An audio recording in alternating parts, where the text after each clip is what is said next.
Tá começando mais um Juban Talks, aê, lá em cima. Hoje nós temos plateia, temos aqui a nossa plateia aqui, começando mais um episódio. E aí, Lucas, como é que você tá? Como é que estão os trabalhos lá na sua igreja? Fala aí um pouquinho. Já 2025 começou, né? Já começou cheio de coisa para fazer, graças a Deus. E no cronograma da igreja, Juban faz parte, estamos aqui, estamos com vocês sempre. E é um prazer estar mais um podcast aqui, mais um episódio. Então, ano novo, começa aí às vezes projetos novos, e aí você começaram alguma coisa diferente? O Senhor deu alguma missão diferente para você esse ano? Deu. E falou bem especificamente no meu coração. Esse ano eu estou focado nos meninos do Ministério dos Jovens. Houve um crescimento muito bacana do ministério, graças a Deus, e as meninas dão um show de união. Já os homens tá meio... Sabe, aí eu tô focado nos meninos, graças a Deus. Hoje em dia a gente somos em 15, 18 homens, mais ou menos. E o meu foco esse ano de 2025 é neles, trazer essa união. E é como eu falo, é perante a palavra do Senhor, como líderes, a gente pode sim obrigar perante a palavra um a amar o outro. Agora, um ser amigo do outro é algo que a gente tem que correr atrás e construir, trabalhar. Então, posso te dizer que o meu foco principal esse ano é essa união masculina, em nome de Jesus. E esse ano também o Senhor lhe deu a missão de participar um pouco mais aqui com a gente do Juban Talks, né? Sim. Aí tá aí dividindo a mesa aqui como host com a gente, que você veio algumas vezes na outra temporada, mas veio mais como convidado ali, ajudando. Agora você também tem essa missão. Uma honra, tô um pouco travado, mas daqui a pouco destrava. Não, daqui a pouco a gente se solta. Né? E lá em Santo Amaro a gente tá caminhando bem.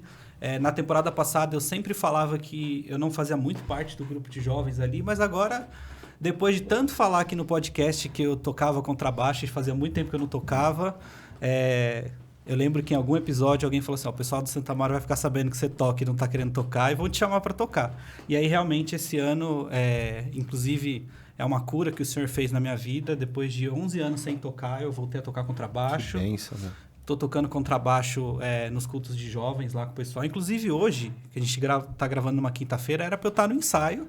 Mas eu falei, eu também tenho aqui a missão do podcast, então... Missão Juban.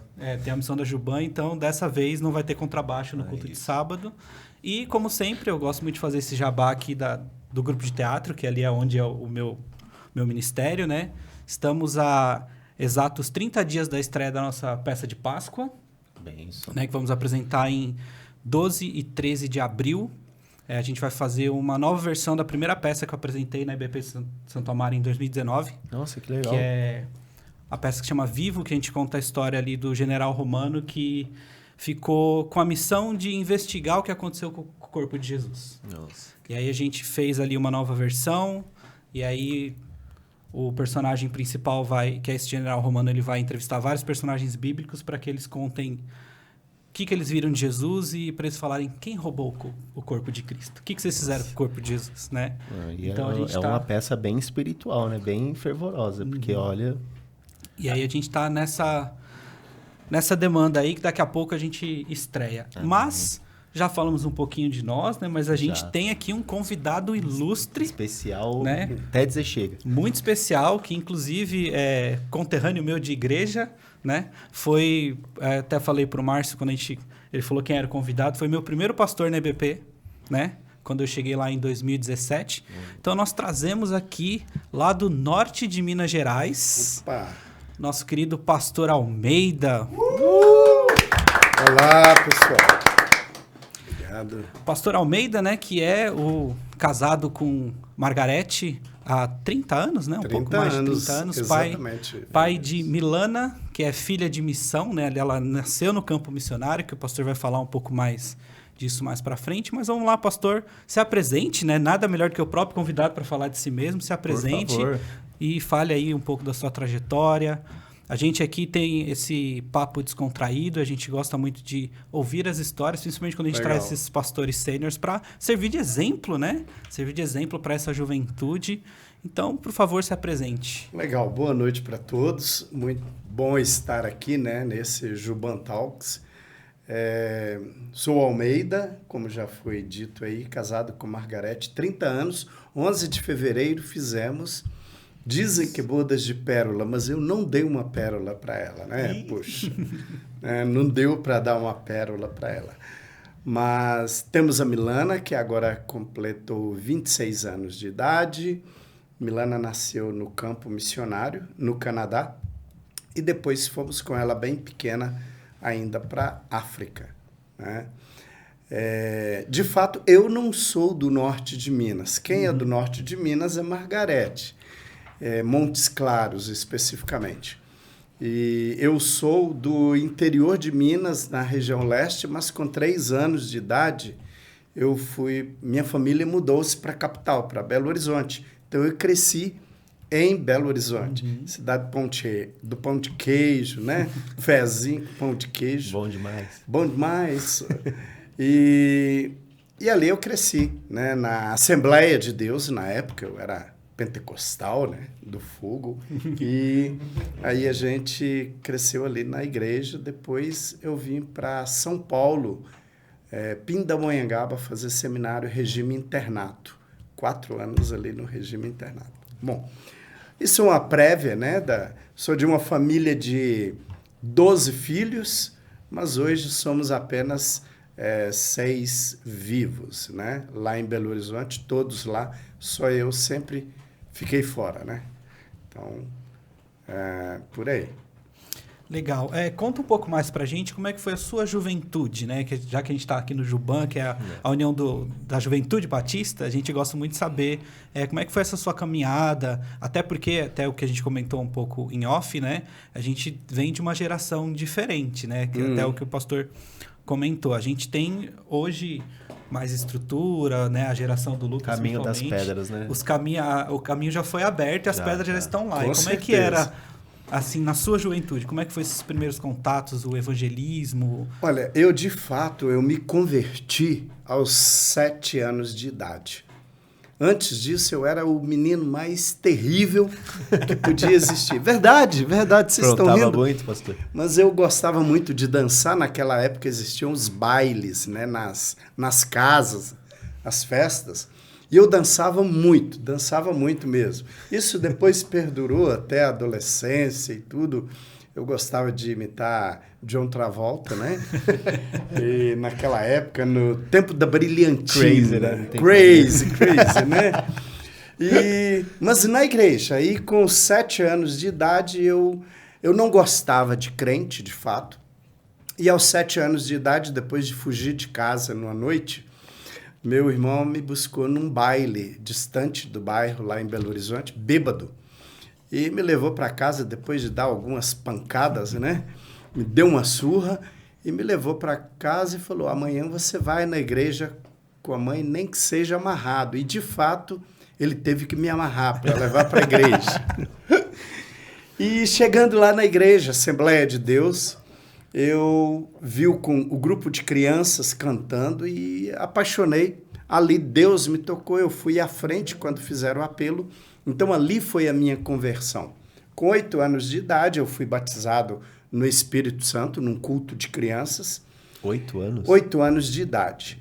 E naquele mesmo ano, em maio daquele ano, acho que 71 aí, fazendo os cálculos, 63 para 71, eu estava cantando, eu era pequenininho, né? E me botavam numa cadeira para pregar, para cantar. Cheguei a cair de cadeira, de tão empolgado, né? E aí veio uma palavra profética de um missionário que estava chegando no Brasil, passando pela igreja lá, e ele disse: olha, eu quero orar pelos pais desse menino, porque Deus está me mostrando que ele tem um chamado para a África Ocidental.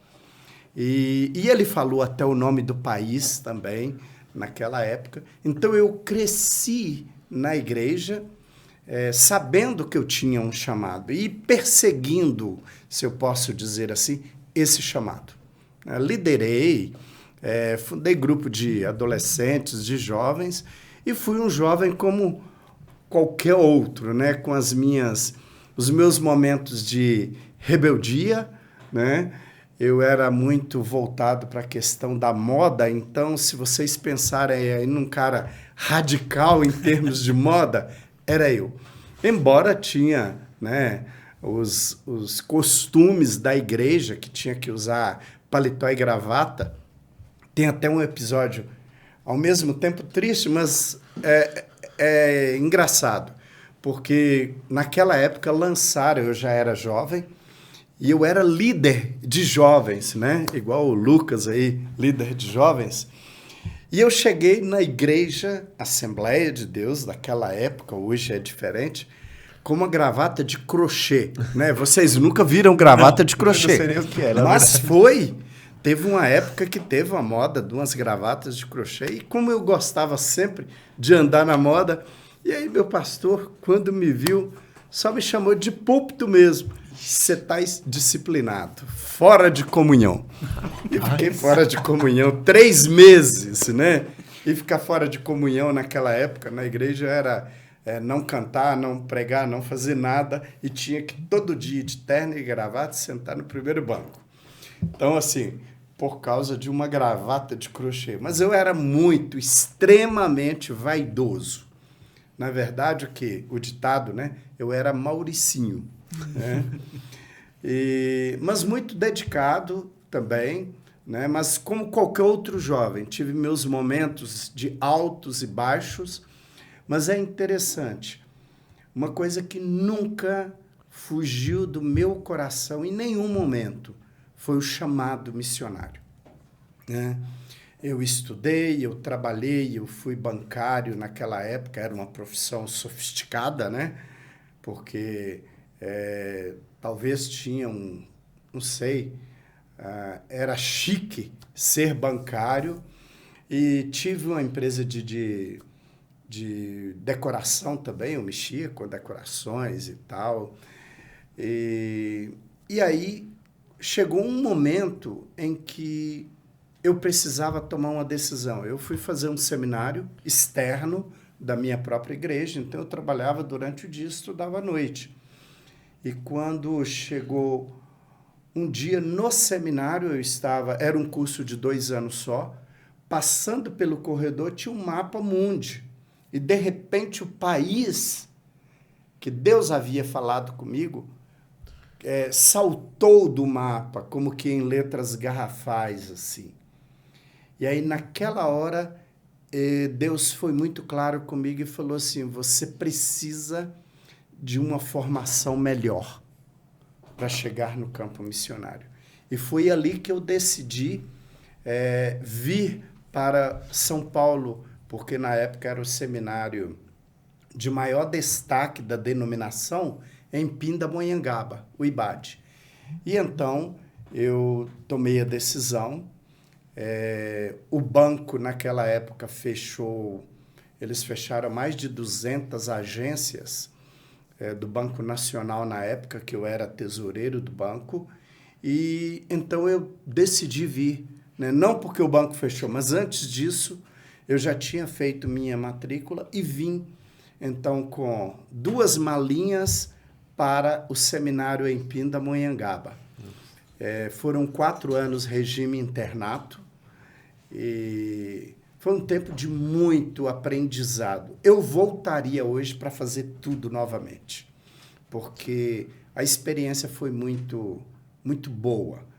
Embora a turma, né, por exemplo, eu estou falando de 87, nenhum de vocês aqui tinha nascido. Não, eu já tinha nascido, eu tinha 2 anos já. É mesmo? Então você é velho, cara. Eu tô olhando essa sua cara não, eu que disfarço. você tem, né? Mas assim, eu pensei, 87, entramos em 117 alunos. Uau. Depois de 4 anos, 11 se formaram. Nossa. Então, assim, o seminário regime internato é muito bom, mas é muito desafiador. Então, foi isso até esse ponto aí, e eu nunca mais voltei para a casa dos meus pais para ficar, porque dali foi determinante a questão da minha... Nunca mais eu voltei para a vida secular, se a gente pode assim dizer, e fiquei de tempo integral, ou seja, agora, próximo ano eu vou fazer 40 anos de tempo integral. E foi com quantos anos, pastor, que o senhor foi? Eu fui para o seminário com 22 anos de idade. Um jovem. Muito jovem. Você já passou Eu acho que eu tô me sentindo um pouco atrasado. Não fique em paz, porque eu vou fazer 40 e eu não fui pro seminário Então ainda. a gente faz junto, tá? Pronto. Aí eu gosto muito de... eu fico umas curiosidades ali, que nem eu falei. Durante um tempo, eu cheguei na IBP Santo Amaro em, acho que outubro de 2017, mais ou menos. E pouco tempo depois, você e Margarete saíram, aí veio o Falsarella e depois veio o Marcelo, que atualmente está lá, né? Mas aí, assim... Então, vamos lá. Onde você conheceu Margarete nessa história? Porque, querendo ou não, você é de Belo Horizonte, ela era do norte de Minas. Por esse trecho da sua história, você provavelmente não conheceu ela lá, ou como é que foi? Eu conheci Margarete lá em Montes Claros. Eu pastoreava. Eu cheguei em Montes Claros trabalhando com o orfanato da Missão Estrela da Esperança, uma missão sueca. Então, foi assim, o meu segundo contato com pessoas de outros países, né? Primeiro foi no seminário em Pindamonhangaba e depois eu fui trabalhar com essa organização sueca. E comecei o trabalho dentro do orfanato como capelão, mas depois o trabalho começou a crescer e num determinado momento eu saí da capela do orfanato e da missão e fundamos, então, a Igreja Batista Querigma, que hoje está lá em Montes Claros. E é interessante, porque Margarete, ela trabalhava já com a Convenção Batista Nacional, ela era representante de missões, então ela viajava muito, né? Mas era uma mulher extremamente séria, muito séria. E o meu perfil era totalmente extremo ao dela. Margarete sempre foi muito clássica, né? Algumas pessoas até a chamam de lady, de madame. Assim, né? Quando eu estava em Santo Amaro, eu vi acho que umas 2 ou 3 vezes ela pregando. É uma postura, uma coisa assim. Né? Eu lembro que a minha esposa falou assim, nossa, eu me senti numa aula, uma professora de faculdade, assim. Isso, é o estilo dela. E eu, naquela época que eu estava em Montes Claros, eu era o pastor mais diferente da cidade. Eu usava macacão, sem camisa, só o macacão mesmo, macacão jeans, uma mochila vermelha, um tênis vermelho e cabelo aqui assim, né? Fiz até luzes no cabelo, cara. É incrível. Hoje eu fico tentando me imaginar naquela época, caramba. E a igreja que eu comecei, primeiro eu comecei evangelizando pessoas na rua, né? Então atraí muitos, na época, muitos moradores de rua, mendigos, viciados em drogas, homossexuais, que começaram, hippies. Então chegou um momento que a nossa igreja era conhecida como a igreja dos hippies, né? E vários que vieram e se converteram, e eles começaram a atrair outras pessoas. Então, o perfil da minha igreja era uma igreja diferente. Foi a primeira igreja que lançou dança na cidade, a primeira igreja que chegou com cânticos espirituais, né, cânticos congregacionais, teatro, porque eu já havia feito um curso de teatro na oficina do Mazzaropi, e eu tive uma companhia de dança durante de teatro. A gente viajou pelo Brasil bastante com essa companhia de teatro. E lá em Montes Claros, então, eu fiquei como conhecido, né, como esse pastor meio estranho, né? A igreja, mas a igreja cresceu muito. Era uma igreja muito empolgante, muito viva. E aí, um belo dia, eu estava namorando com uma outra menina, noivo, próximo de casar. E então, na rodoviária, eu fui despedir uma missionária que passou um tempo com a gente, fazendo estágio. E lá me apresentaram Margarete. Né? Ela veio, me cumprimentou bem séria, assim. Ah, você que é o pastor Almeida. Tal. Só isso. Muito prazer, graça e paz. Pô. E aí eu conheci, não tive nada, né? E voltei para minha casa. E um dia um colega meu ainda falou assim, ô Almeidinha, né? Esse colega me chamava de Almeidinha. Cara, e aí, que tal a missionária Margot? Eu falei, Deus me livra, casar com Margarete. Primeiro que ela é ex-betelina. E o meu seminário tinha como que uma rixa, né? Que jamais casaríamos com betelina, porque lá em João Pessoa, né? E aí tinha aquela musiquinha assim, né? Como é que é? Paraíba, nananã, mulher macho, sim. alguma coisa assim. Então, na nossa cabeça, toda mulher betelina era durona. Mulher macho, né? E Era de brava. fato, né? Muito... E Margarete tinha uma peculiaridade, porque mesmo dentro da família, ela é uma pessoa sempre muito... A postura dela, então, já demonstrava aquela posição, né, meio general. Por isso que alguns chamam, né, Margarete, né, a mulher de ferro, né, por causa da Margaret Thatcher. Enfim, e foi aí que Deus, né, eu terminei um casamento faltando 11 dias, né, não deu certo, Deus foi quem mandou terminar, e no mesmo dia, aí para a turminha que é jovem, cuidado, porque embora eu sendo pastor, eu estava namorando e tal, achava que tudo era de Deus, né, e de repente Deus falou, numa oração que eu fiz na minha igreja, eu já era pastor, e eu orei e falei, Deus, se tiver qualquer coisa na minha vida que impeça de eu ir para o campo missionário, eu estou disposto a abrir mão. Aí, na hora, Deus falou assim, o seu relacionamento com fulana. E, olha, foi muito difícil. Mas, enfim, terminamos o relacionamento, porque na mesma manhã que Deus falou comigo isso, Deus falou com ela na Bahia. Ela estava andando de lancha com a irmã dela, uma empresária, e lá em alto mar as duas pararam para orar, e Deus falou com ela, não entre nesse casamento, eu não estou nesse casamento. Foi a mesma palavra. E aí, enfim, nós dois terminamos e tudo. A partir dali, né, pastor solteiro, no norte de Minas, né? E naquela época, novinho, né, 28, 27, 28 anos. Então, bem vaidoso, né, cheio de coisas. E aí, as pessoas chegavam, pastor, você precisa casar. Pastor, eu tenho uma fulana de tal. Eu tô orando. E ficou aquela coisa assim. Aí, um dia, eu falei, meu Deus, eu preciso casar? Preciso, é claro, eu preciso. Eu quero uma esposa. E aí foi quando uma pessoa veio e falou, você conhece a missionária Margot? Eu falei, conheço. Legal, ela é joia, né? Pofo. Aí passaram-se um tempo... Né? Mas na minha cabeça não cabia. Margarete com Almeida, duas pessoas, não dá certo. Aí, quando, daí uns dias, veio uma outra pessoa. Chegou de Guiné-Bissau, um casal, Zeca e Ilka, e foram pregar na minha igreja. Ficaram hospedados comigo.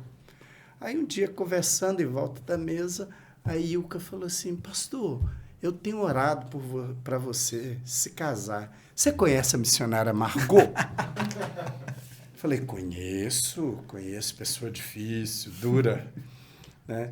E aí, enfim, um tempo depois, uma outra pessoa falou, eu falei, opa, já 3 pessoas, pode ser um sinal, né? Então, vou orar para considerar. E aí, orei.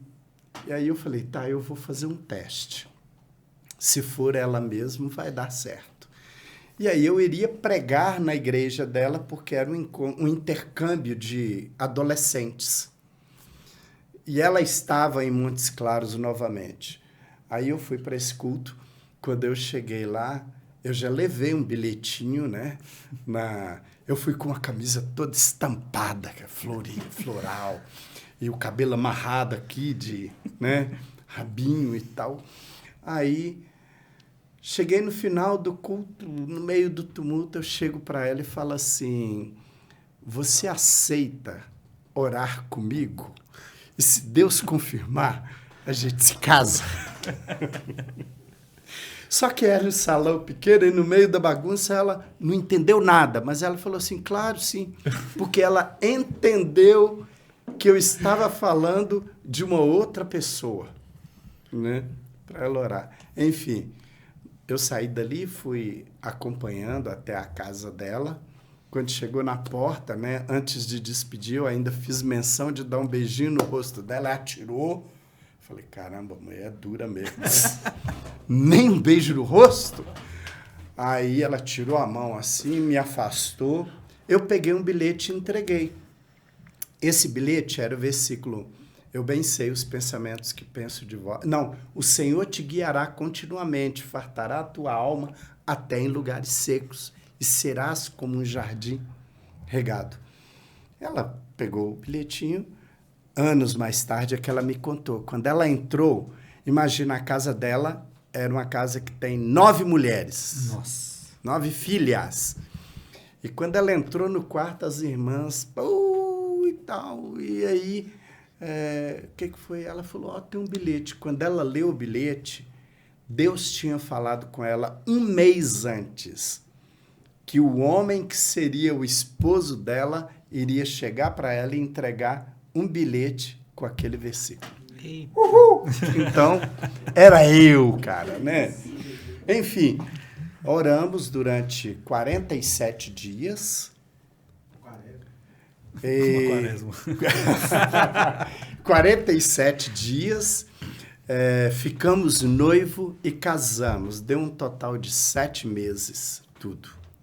Né? Então, e agora fez 30 anos de casado. Então, é a mulher que Deus me deu, que eu amo. Né? Então, que história, né? História. Isso aí.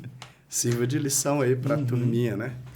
Legal. E aí, então, vocês começaram Quando vocês começaram esse trabalho missionário juntos, né? Que aí a gente chega no que a gente já falou de... Né, a Milana é filha do campo missionário, isso. né? Margarete já vinha de uma experiência no Nordeste. Ela fez Betel, lá em João Pessoa, regime internato também. E depois de lá ela foi trabalhar em Aracaju, no sertão mesmo, plantando igrejas. Então, quando eu conheci Margarete, ela já estava prontíssima, né? Com mais experiência até do que eu. Eu estava em Montes Claros, foi a primeira igreja que eu plantei em Montes Claros. E nos casamos em fevereiro. Quando foi junho, já mudamos para Belo Horizonte, eu dei posse ao novo pastor, e mudamos para Belo Horizonte, para a base da UEC, a antiga Missão Amém, UEC Internacional. Fizemos o curso de candidatura e depois dali nós já fomos para o Canadá. Né? Fomos para o Canadá para fazer inglês e francês. Por quê? Porque o país que nós fomos para a África depois é de língua francesa. Mas a missão tem uma exigência. Todo missionário da UEC tem que falar inglês. Então, o país que era bilíngue, que seria mais conveniente e até mais barato na época, foi o Canadá. Então, passamos 2 anos para fazer o primeiro ano. Fomos para a universidade fazer inglês e depois francês. E aí, lá, estudando francês e tudo, foi onde Milana nasceu, em Quebec, né? Com 40, 50 dias, 40 dias de nascida, a gente voltou para o Brasil antes de ir para a África. Então, foi nisso aí. Então, aí na África que vocês tiveram a experiência ali com o Islã, com esse pessoal. Conta pra gente como é que foi essa experiência. Bom, o país que fomos, um país da África Ocidental, é um país muçulmano, né? Regido também pelo Islã, pelo Sharia. 87% da população é muçulmana. 97% da população muçulmana, 2 e pouco cristão, animista, e na ocasião era 0,03% cristão. E aí cristão inclui tudo, o católico, qualquer religião que professa a Cristo. Já existia uma base da nossa missão lá, da UEC, que inclusive era um casamento de uma organização nigeriana, da Capro, com a UEC, que é internacional.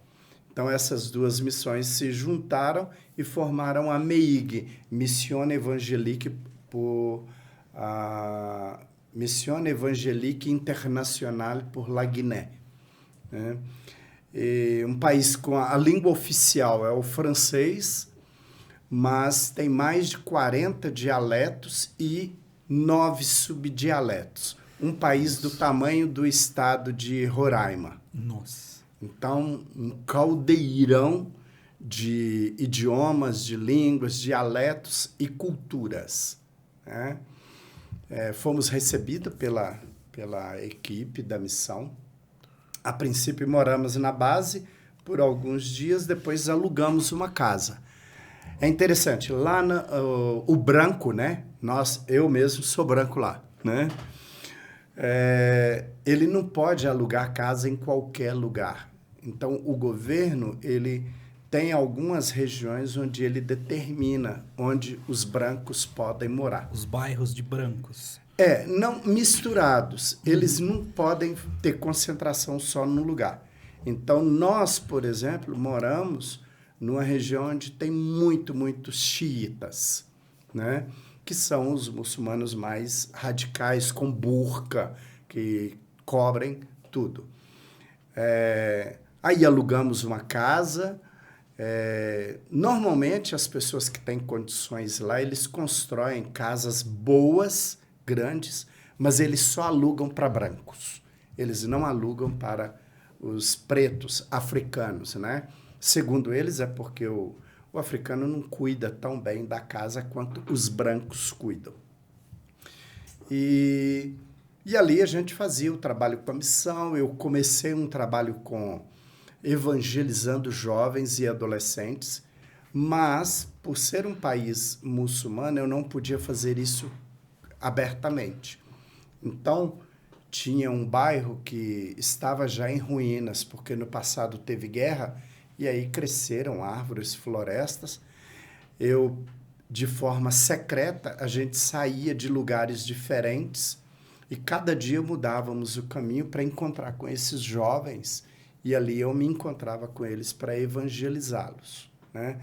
Eles falavam com os pais deles que eles estavam indo fazer curso de inglês para poder não serem pegos, mas vários desses desapareceram.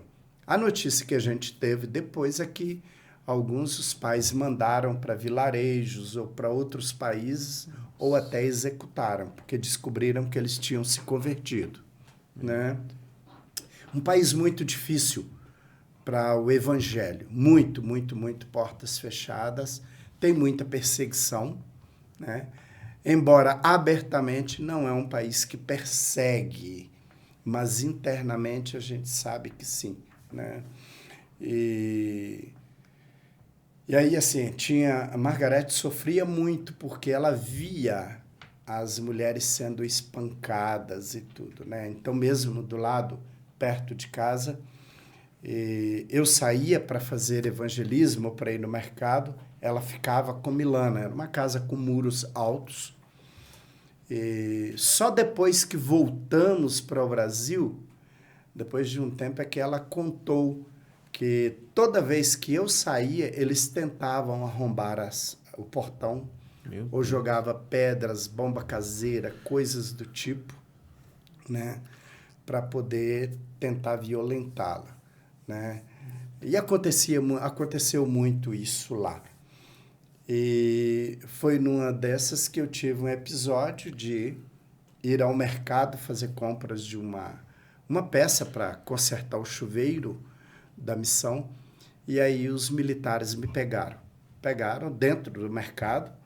Primeiro eles chegaram pedindo identificação. Quando eu fui mostrar meu cartão de residente, eles já me pegaram e jogaram dentro de um táxi, algemaram com mãos para trás e começaram a espancar. Um colocou o revólver no motorista e um ficou atrás comigo, né? Então, faziam perguntas, quando eu ia responder, eles davam coronhada, fazia roleta russa. Chegou um momento que eles entraram numa floresta para poder me executar mesmo. Aí fizeram tentativa de estupro também. E eu ficava, Senhor, o que guarda minha esposa e minha filha? Porque eu sabia que eles queriam me levar para casa para depois chegar lá fazer isso em frente, a família, né? Então eu não dava direção de casa. Roubaram o que eu tinha no bolso, que eu tinha comprado. E aí chegou um certo momento que eu falei, meu Deus, eu vou ter que escapar disso. Como que eu vou fazer? E aí eu comecei a orar e pedindo Deus luz para aquilo. Aí quando eles entraram numa pista que estava bem congestionado, eu acho que ali uns 40, 50 quilômetros por hora ao máximo, né?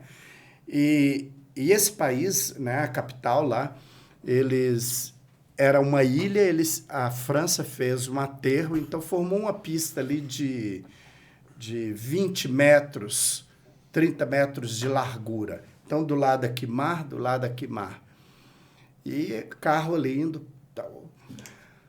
Aí eu pensei, vai ser aqui, a minha chance. Isso já tinha 1h30 de tortura, né? Eu já estava sangrando, machucado. Eu olhei o estado do carro, bem ruim. Aí eu falei, vai ser aqui. Eu não tenho outra chance. Eles já tinham tirado minha algema, então eu estava mais livre. Quando eu olhei o estado do carro, aí eu chamei a atenção deles para o lado do mar, onde tinha um porto bem distante. Aí eu perguntei, o que é aquilo lá?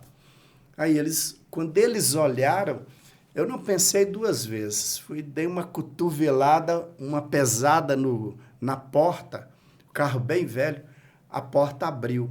Aí eu saí rolando sentido no asfalto, quase caí do outro lado. Aí quando eu vi a chance, eu só ouvi eles falando assim, o porto, né? Porto é a palavra em Fulani para branco. O porto fugiu. Aí eu não pensei duas vezes, saí correndo no sentido contrário, né? Acho que corri, uns 1.000 metros, só que o trânsito estava congestionado. Aí passou um carro e o cara me viu sangrando, machucado, ele, Porto. Aí quando eu parei assim, ele, entra. Quando eu entrei no carro, era um militar. Eu gelei todo, eu falei, caramba, saí da boca do leão e caí na boca do tigre. Aí ele, o que você tem e tal? Aí quando eu comecei a conversar, ele perguntou assim, de qual país você vem? Quando eu falei Brasil, ele começou a falar em português, né? Aí ele falou, olha, eu tenho uma gratidão muito grande com os brasileiros, porque eu fiz um curso de cadete lá em Resende, no Rio, e os brasileiros me receberam muito bem. O que você quer que eu te faça? Onde você quer que eu te leve e tal? Aí ele me levou até na base da missão, né? Na verdade, eu fui para Jucum, um amigão lá, e ali foi que ele me ajudou, fez curativo, limpou um pouco para eu chegar em casa menos ameno. E assim, foi muito difícil, mas ao mesmo tempo, aquilo em nenhum momento me fez desistir do campo. Em nenhum momento. Embora eu passei uma noite difícil e eu não conseguia perdoar, né? Mas eu tive uma batalha espiritual a noite toda, durou a noite toda, o outro dia, e eu decidi que eu não ia sair do quarto. Falei com a Margarete, eu não saio do quarto enquanto eu não melhorar. E às vezes Milana chegava, né? Milana estava pequenininha, ela abria um pouquinho assim, daí a pouco ela saía. E eu passei, então, o resto da tarde, a noite, o dia todo em luta com Deus. Luta mesmo. Porque eu falava com Deus, por que isso aconteceu comigo?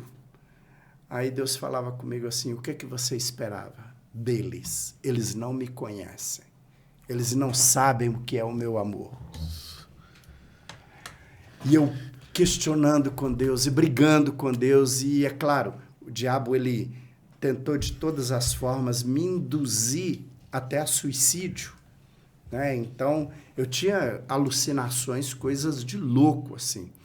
Aí, só que eu decidi, eu não vou sair daqui do quarto. Margarete foi para a missão, eu pedi para ela assim, tranca as portas. Aí o diabo tentava me mostrar facas e tudo e tal para cometer suicídio, tipo assim, tá o fim do seu ministério. Aí foi quando eu, mais ou menos umas 4:30, 5 da tarde, eu falei, Deus, eu não aguento mais. Ou o Senhor me dá um banho de amor e de graça para que eu seja capaz de perdoar esse povo, ou eu não vou sair daqui mais. E aí, naquele momento, assim, a única coisa que eu me lembro é que tudo escureceu. Escureceu e eu caí, eu já estava no chão, né? Era um piso frio, mármore branco, bem frio. Eu caí. Eu só me lembro quando eu acordei todo molhado de suor, ou do que fosse, e totalmente diferente. Ali eu entendi que Deus me deu um banho de amor e de graça para poder perdoar e amar aquele povo, né? Então eu costumo dizer assim, que antes da gente ir para o campo missionário, a gente fala assim, eu amo aquele povo. Mas quando você chega lá, você perde tudo que é amor, né? Quando você enfrenta uma coisa assim. Mas foi interessante porque naquele dia eu experimentei ou naquela experiência eu entendi o seguinte, só com o amor de Deus é que somos capazes de amar as pessoas. É que somos capazes de amar o muçulmano, amar esse ou aquele. Nós mesmos não temos condições nenhuma, né? Enfim, levantei, tomei um banho e vida normal. Foi para a guerra de novo. Fui para a guerra de novo, não podia parar, né? Então a obra tinha que ser feita, os trabalhos tinham que ser feitos e seguir avante. Pastor, o senhor tem alguma ideia de quantas pessoas o senhor e a sua mulher conseguiu falar de Cristo nesse momento, nessa jornada, aliás? Não porque, assim, é um país porque é muito risco as pessoas se converterem ou declararem...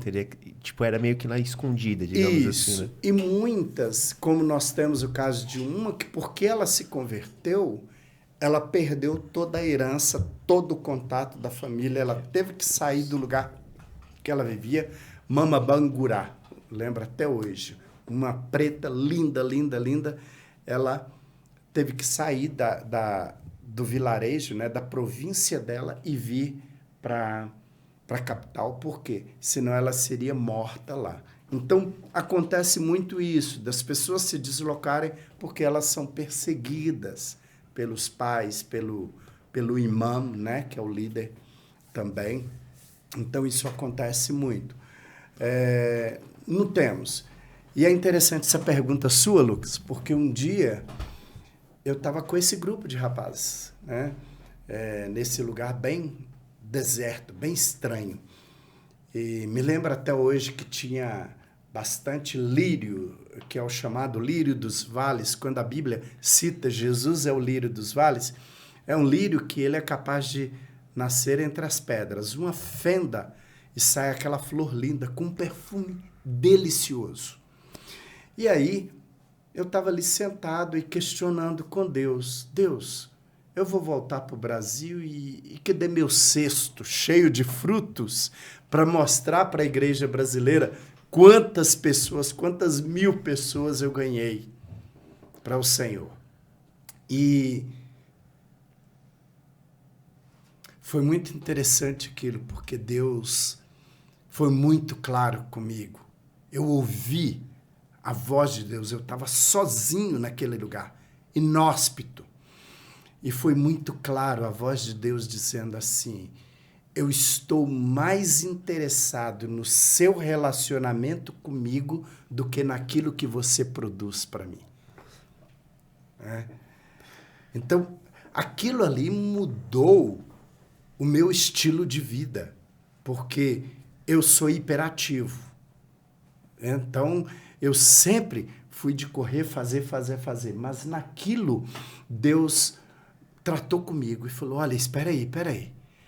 É legal você correr, fazer muita coisa, mas eu estou mais interessado no seu relacionamento comigo do que naquilo que você produz.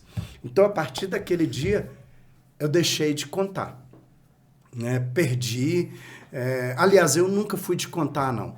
Números de pessoas, de igreja, e de pessoas que eu tirei das drogas e tudo. E, às vezes, eu até perco os nomes, eu não tinha nada anotado. Por isso que hoje, quando as pessoas pedem para eu escrever um livro, eu tenho dificuldade, porque eu nunca anotei. Eu tive diários durante um tempo da minha vida, mas eu nunca anotei muitas coisas assim, né? Mas, é claro, a gente sabe que muitas pessoas foram tocadas aí, né? Pela palavra, né? Bom, infelizmente o nosso tempo está, né, acabando. A gente...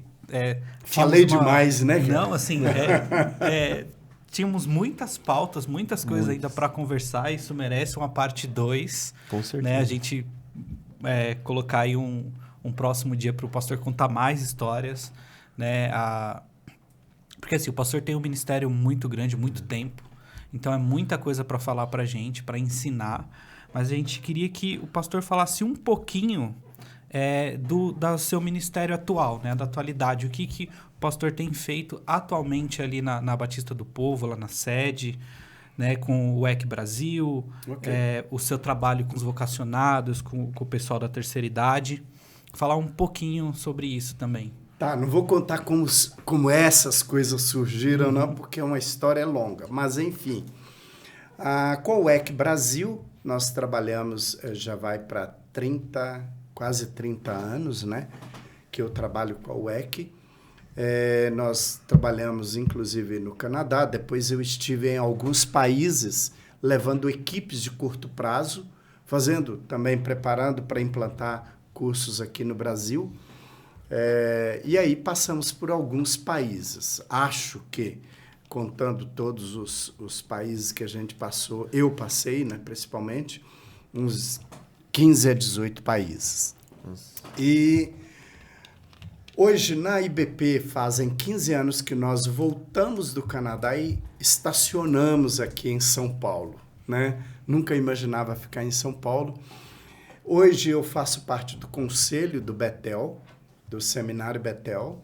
Olha só, né? Alguém que era até contra os betelinos, hoje é um deles. Pois é. E a irmã Durvalina, ela costuma dizer que eu tenho o coração até mais do que muitos betelinos. E realmente, eu sou apaixonado com o Betel. Eu trabalho com a Missão Amém e aqui em São Paulo eu sou um dos representantes dela, da UEC Brasil. E na IBP, atualmente, eu sou o pastor dos vocacionados. Então, a pessoa, quando chega na igreja ou ela, a partir de uma mensagem, ela se identifica como vocacionada ou ela acha que ela é, então ela vem para uma primeira entrevista comigo e então eu vou ouvir a história dessa pessoa e depois eu vou dizer assim, olha, eu quero te direcionar para esse ou para esse ou para esse seminário, porque cada seminário tem um perfil. Então, diante do que essa pessoa compartilha comigo, eu vou direcioná-la para um seminário YX, né? Por causa da experiência que eu tive de trabalhar na base da missão e trabalhar com igrejas que sempre formou pessoas para o campo missionário e para o ministério.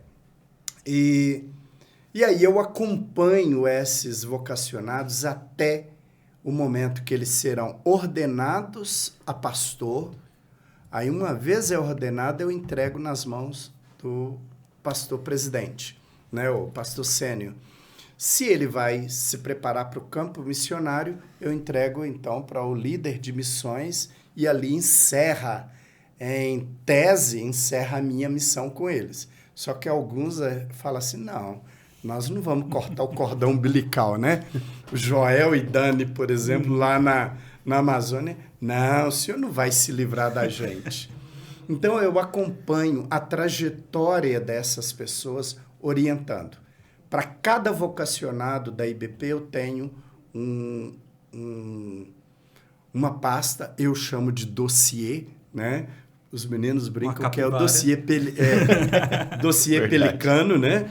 E eu acompanho essas pessoas, orientando-os em tudo aquilo que eles precisam seguir para chegar no ponto ministerial, né?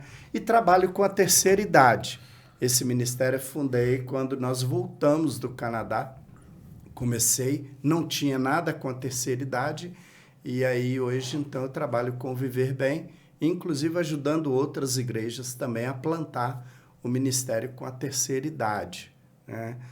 E foi a partir não só disso que me levou à necessidade de fazer um curso de psicanálise, né? Aí fui fazer psicanálise cristã, porque eu passei por uma experiência de burnout e depois depressão.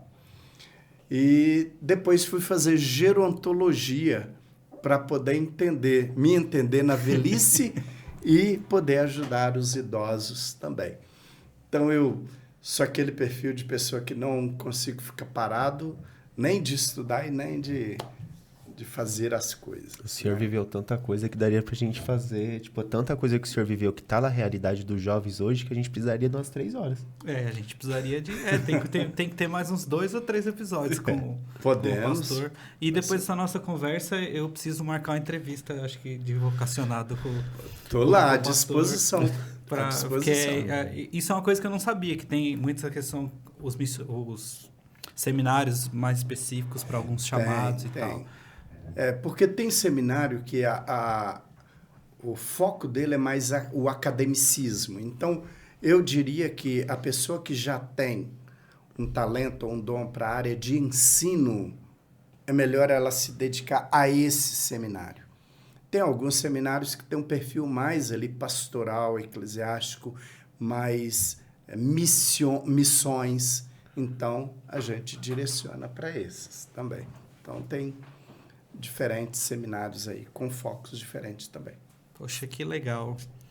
A gente precisa agendar mais um dia com o pastor, porque tem muito assunto aqui. Muita coisa. Bom, infelizmente a gente está chegando aos recados finais, né? Infelizmente. Então, você que assistiu até aqui, se você ainda não está inscrito no nosso canal, eu não sei por que você não está inscrito ainda. Se você assistiu, você passou aqui todo esse tempo sendo edificado com a história do Pastor Almeida, tem toda uma playlist, a gente tem toda uma primeira temporada com bastante conteúdo. Aqui a gente está na nossa segunda temporada. Se você assiste os nossos programas e ainda não está inscrito, se inscreve aí, não custa nada. E você... Absolutamente nada, pelo amor de Deus, gente. Curte, comenta, compartilha, manda para todo mundo, meu. Verdade. Exatamente. Pelo amor de Deus. E assim você indiretamente ajuda a obra missionária que é isso aqui. A gente faz isso aqui para que as histórias que nós compartilhamos aqui alcancem outras pessoas. Exatamente. Os cortes que a gente coloca nas redes sociais, para que de alguma forma talvez trechos desse programa e de todos os outros cheguem em pessoas que estão buscando algum tipo de resposta, né? O pastor Almeida falou aqui que uma resposta que a Margarete recebeu ali naquela época foi um bilhetinho. Hoje, o senhor usa a internet, a tecnologia, então Exatamente. Talvez muitas das coisas que são faladas aqui nesses programas são as respostas que Deus quer dar para outras pessoas. Então, ajuda a gente, se inscreve, compartilha, manda nos seus grupos aí o link. E lembrando também que isso aqui é parte da Juban, né? Que é a Juventude Nacional aqui da região Centro-Sul de São Paulo, e a gente tem outros trabalhos, né? E um dos nossos carros-chefes são os nossos cultos, que quando que é o próximo culto, Lucas? Eu esqueci, não pergunto pra mim, que são tantos cultos que eu até... Calma, eu também não tenho de cor, mas aqui a gente tem colinha, tá vendo? Aqui, ó, a gente tem colinha. A gente tem colinha, então vamos lá. Bom, galera, não se esqueçam, o nosso próximo culto é dia 31 de maio, o nosso Juban Experience lá na IBP da Vila São José, né? Estamos aqui orando muito, preparando aí para fazer mais um culto abençoado, o primeiro culto de 2025. E aí, para encerrar, Pastor Almeida, eu queria muito que você deixasse uma mensagem para os nossos jovens aqui nessa câmera, para os nossos jovens, para os vocacionados, né? Que o pastor compartilhou aqui que começou bem cedo. E talvez, uma coisa que a gente fala muito aqui em alguns programas às vezes, a pessoa está com um pouco de medo. Era uma das pautas, a gente não conseguiu falar, A gente nem conseguiu falar. Mas aí, às vezes, ele está com um pouco de medo. Talvez as suas histórias assustaram mais ainda eles. Ou pode ter encorajado. E uma mensagem breve aí para esses jovens vocacionados. Olha, vale muito a pena. Vale muito a pena mergulhar no propósito de Deus, servi-lo e viver para Ele. Eu não me arrependo em nada do que passei, do que vivi. Foi muito bom. O primeiro livro do Timothée Paton, Margarete traduziu, chama É Tempo de Deixar a Praia, né? É tempo de deixar a praia e mergulhar em águas profundas com o Senhor. E agora eu traduzi o segundo livro dele, do francês para o português. Vamos lançar em outubro, inclusive lá na Pedra Viva também. Chama-se Sempre Será Possível. Qualquer limitação que você tem, você vai ler nesse livro a experiência do Timothée Paton, com toque, com isso, com aquilo. Em nada disso o impediu de ir para o Camboja servir o Senhor. As minhas limitações nunca me impediram de servir ao Senhor. Então, se entregue totalmente ao Senhor. Vale a pena viver para o Senhor 100%. Amém. Então, finalizamos aqui este episódio. Lucas, muito obrigado por ter dividido a mesa aqui. Pastor Obrigado, Almeida, queridos, muito por terem obrigado. me convidado, hein? E é isso, só reforçando com vocês, dia 31 de maio, lá na IBP Vila São José, nosso culto da Juban Experience. E não se esqueça de se inscrever aqui nesse canal e nós nos vemos aí num próximo programa. Até mais, Deus abençoe vocês. Tchau, tchau. Tchau.